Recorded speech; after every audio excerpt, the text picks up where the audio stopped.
More than 1 million people worldwide die from mosquito-borne diseases every year.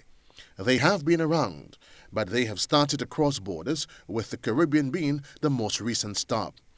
Head of Internal Medicine at the General Hospital, Dr. Dolland Noel, says the recent trends could prove to be worrying for the average person, but for healthcare professionals, it's nothing new.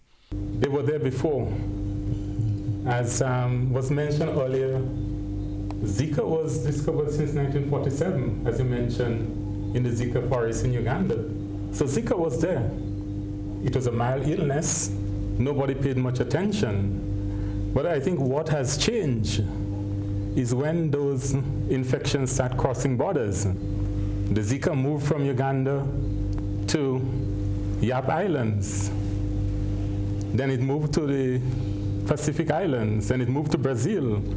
Where next? The Caribbean. Dr. Noel says as the mosquitoes cross borders, they undergo changes.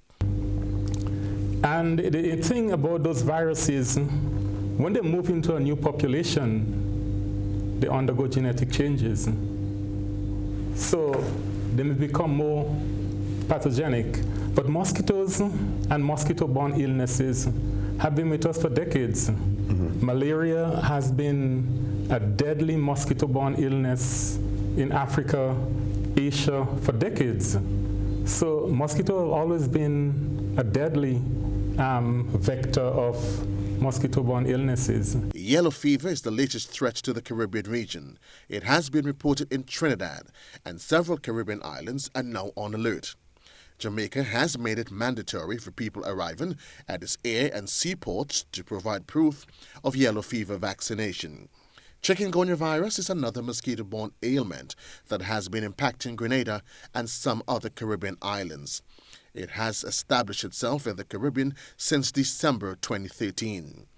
There have been approximately 35,000 suspected cases in the Western Hemisphere. Chikungunya has been present for decades until it spread across borders with many complications associated. Then internationally we paid attention to chikungunya, but it was always there on the African continent. Health experts says it's simple. Just when some countries in the World Health Organization umbrella thought they had eradicated major ailments, new mosquito-borne diseases are being discovered. Joseph Kador, GBN News.